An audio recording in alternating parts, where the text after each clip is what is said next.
The Beyond the Fame podcast is fed by Lido Pizza. Lido Pizza never cuts corners. For menu and locations, visit LidoPizza.com. This month's programming is sponsored by Signature Theater, presenting the DC premiere of the untitled, unauthorized Hunter S. Thompson musical. Follow the godfather of gonzo journalism as he barrels through American history in this critically acclaimed new rock musical now through July 13th. Buy tickets now at sigtheater.org. And of course, this podcast would not be possible without our longtime title sponsor, the Hollywood Casino at Charlestown Races in West Virginia. Rounding out June entertainment includes Ryan Adams on June 28th. Details and tickets at HollywoodCasinoCharlestown.com. Must be 21 to enter the casino floor and attend a show. Gambling problem? Call 1-800-GAMBLER.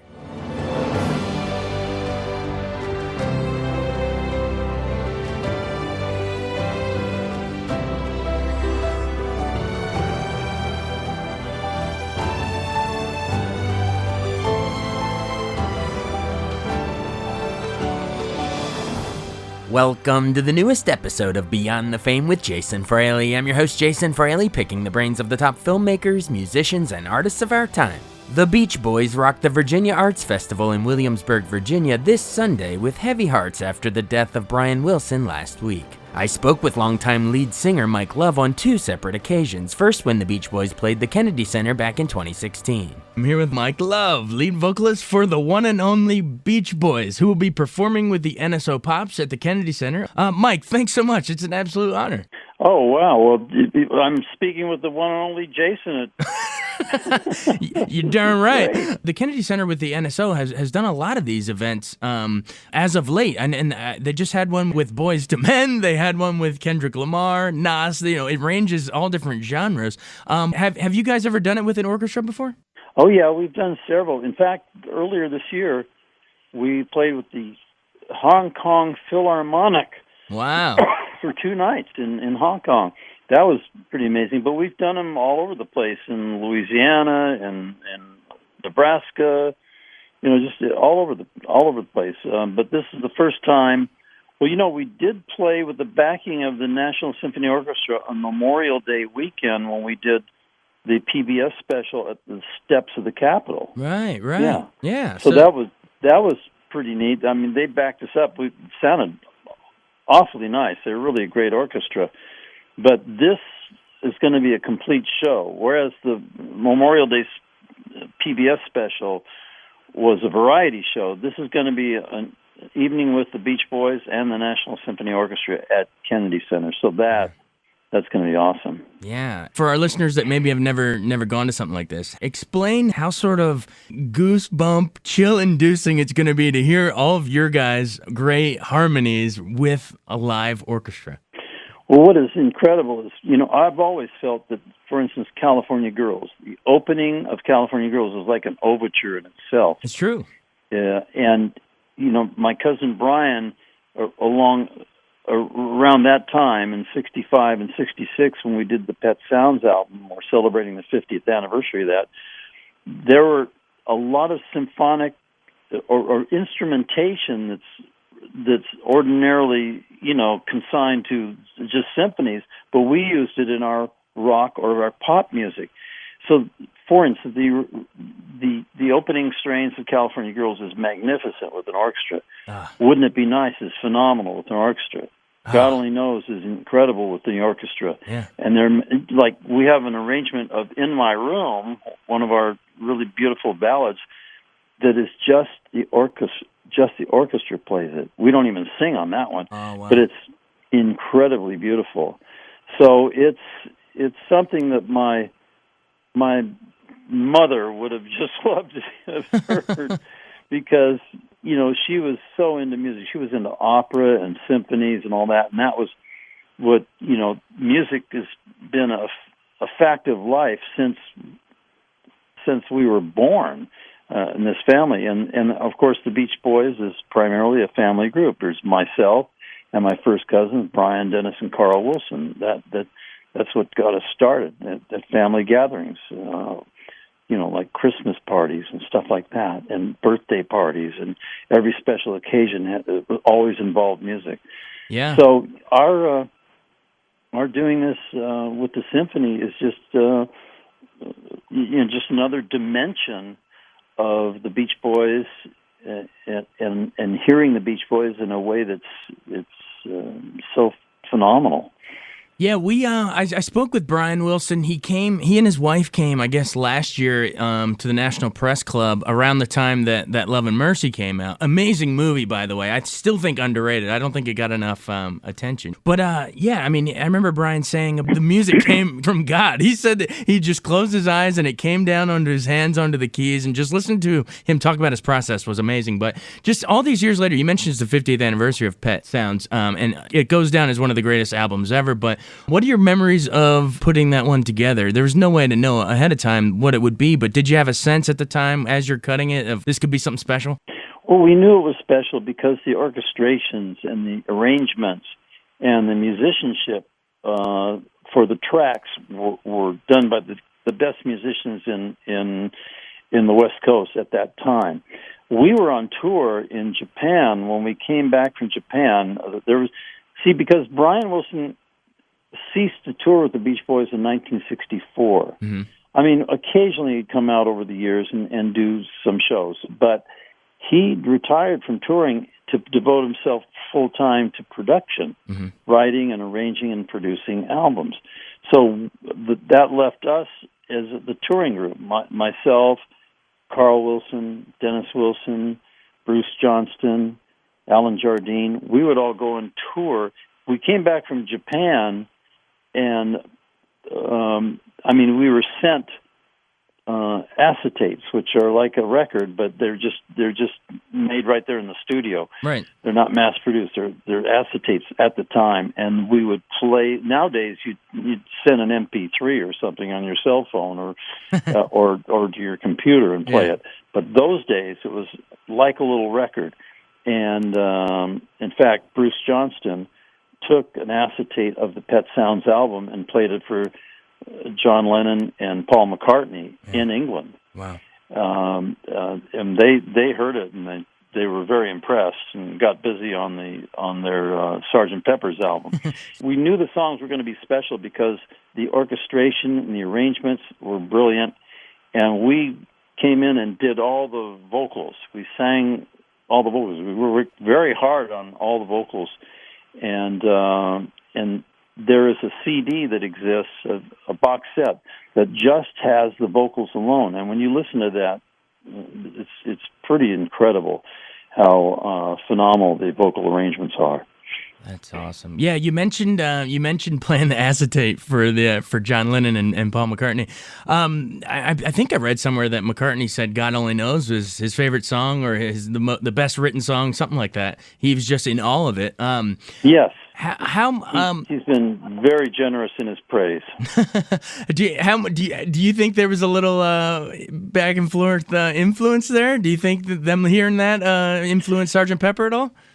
Well, they say that was the case. I mean, there was a rivalry there, but it wasn't like a negative thing at all. It was like, oh wow, that was great. Well, we better do something really great too. You know, we better up our game. It was like that. It was like, yeah, exactly. It's like if you're playing basketball with somebody, and they have a really good, hook or shot, some kind of shot, and it makes you want to play better. The same with tennis, the same with any game. And this was not a game; it was the game of music, if that's a game. But it does. If you hear something brilliant, it makes you want to. It pulls out your best. It makes you want to come to the party with your best efforts. And that's what it was like between Rubber Soul and Pet Sounds and Sgt. Pepper and all that kind of thing. So there was definitely a competition there, but it was always a mutual admiration society at the same time. There's nothing negative about it. Definitely. When our listeners, it's the dead of summer, what better would they want to do than come hear the Beach Boys? You guys have so many great, beach-style songs with Surfing USA and Surfer Girl and all the rest, Surfing Safari. But you mentioned In My Room, which is sort of different from that. That's more of a introspective, haunting kind of song. But explain sort of the range you guys had from sort of those more bubbly surfer songs as opposed to some of the really heavier stuff you did.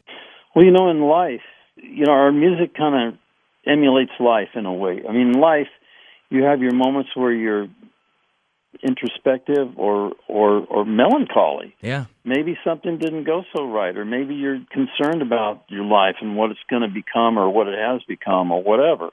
Like, for instance, in the Warmth of the Sun, the song we wrote together, Brian and I, it was as a result of it was very moody. Brian had this really moody melody and this beautiful harmonies going, and I wrote the words having to do with an infatuation I had with this girl, but she didn't feel the same way towards me that I felt towards her. So it was over.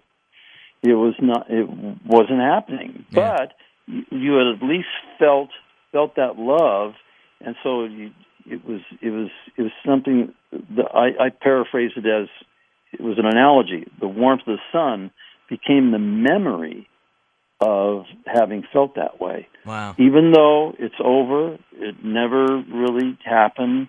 Maybe it was just a fantasy, but it did affect you. And so the warmth of the sun was a melancholy thing. It was about a sad event or something that was disappointing, but Wow. you were emotionally involved, but no longer was it real. Wow. However, there was the memory of having felt that way. So even though it was not the most fun thing to experience, at least there was something good about it. And so that was my contribution to the Warmth of the Sun, was the positive, the silver lining on the cumulus nimbus cloud, I call it. Oh, wow. It was a sad thing, but there was something about it that was good. Awesome. And it's kind of like in my room, there's this beautiful orchestration of it, and when we sing it every night on stage, and it's beautiful, but it's magnificent to just hear the symphony do it as well, with all those beautiful harmony parts and stuff. Yeah, I can't wait. So there's several. People will ask me, "What is your favorite song?" Well, it depends on my mood. That's a good point, and there's so many of them to choose from. So, for every mood, you guys Exactly. captured it all. Before we go, I wanted to. You have a book coming out, right? Or is it already out? You have a memoir? Yes, I sure do. It's called Good Vibrations: My Life as a Beach Boy by Mike Love. And I work with a really excellent writer named Jim Hirsch, who's had some New York Times bestsellers. He's researched the Beach Boys. He probably knows more about the Beach Boys than I ever will. But it's really great because he did extensive interviews with me over the last couple of years. We spent a lot of time together at my homes, or he'd come and visit me on tour, and interviews with myself and other people involved with the group, family members and others. So it's a rather comprehensive look at the career of my life, starting as a child, and the family growing up, and the musical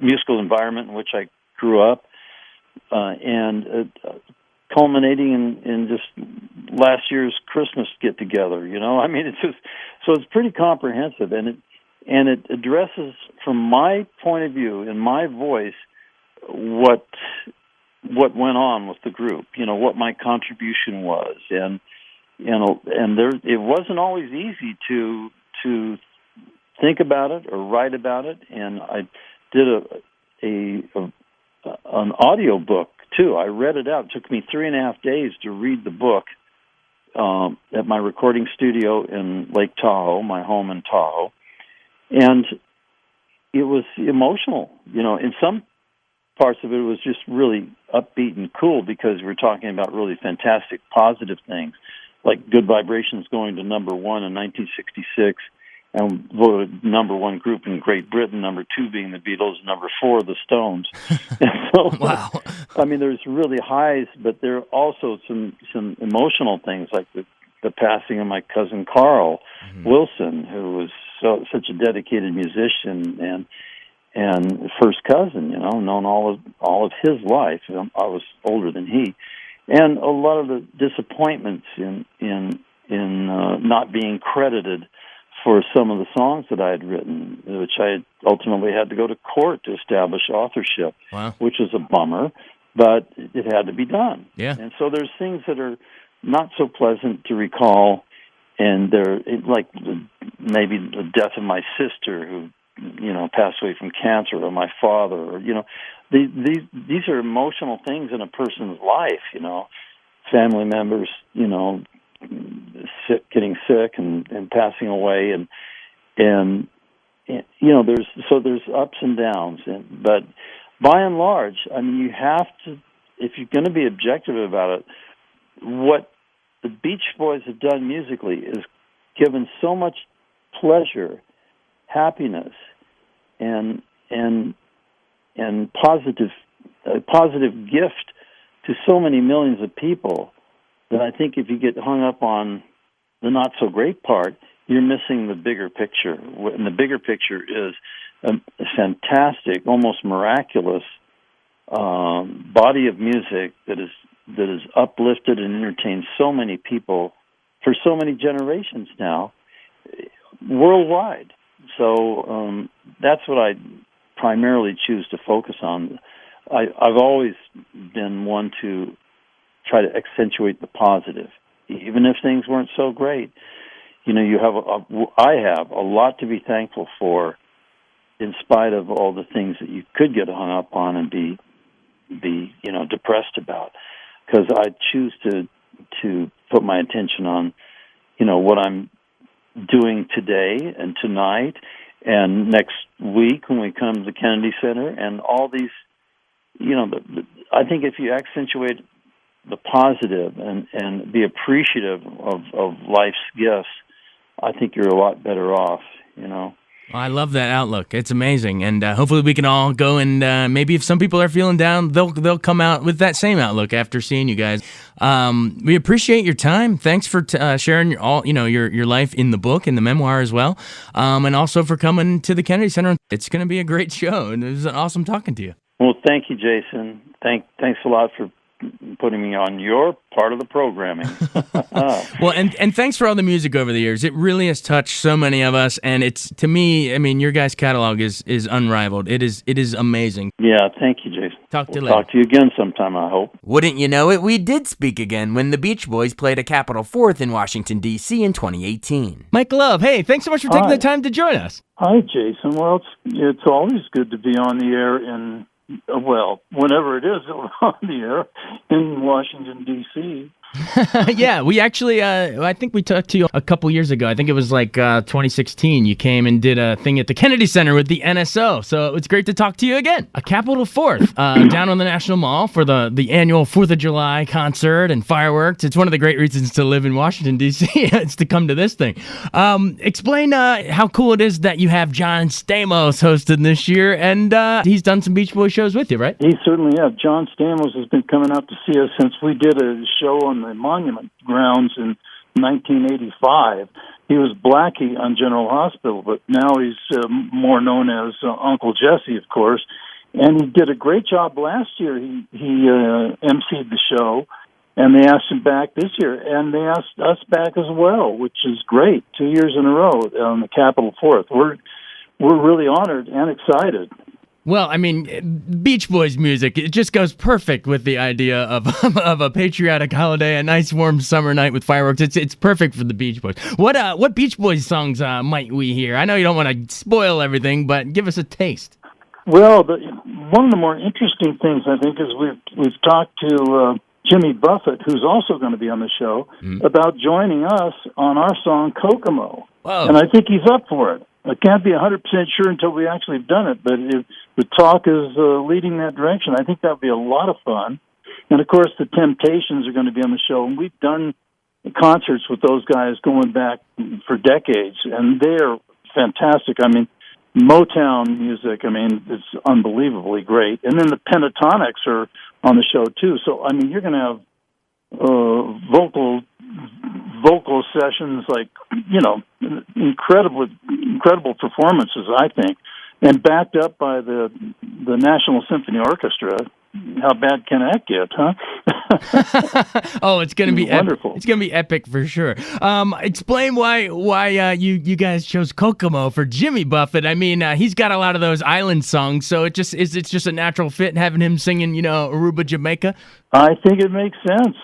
I think we'll split the leads. Well, I hope, we're going to record record our version of it, and then we're going to send it to him just to give him an idea of where we want him to come in. So it's going to be different and fun and unique, and I think that's the great thing about this year's the Capitol Fourth. And of course, every year they've done this great celebration of America's Independence Day, and so it's just an honor to be involved. Yeah, honestly, I think Kokomo and Margaritaville go together perfectly. So that's when you're going to be singing with Buffett. What other Beach Boys songs might you guys just sing as your little group? Well, I think Fun, Fun, Fun is a pretty good one. I Get Around is another good one. But we got several of them to choose from. So it's just up to the producers, what they actually want us to do. We've got a whole bunch of songs, that we're known for. Yeah, but I think I think you'll tune in and you'll be pleased. I think you'll hear some familiar sounds from the Beach Boys.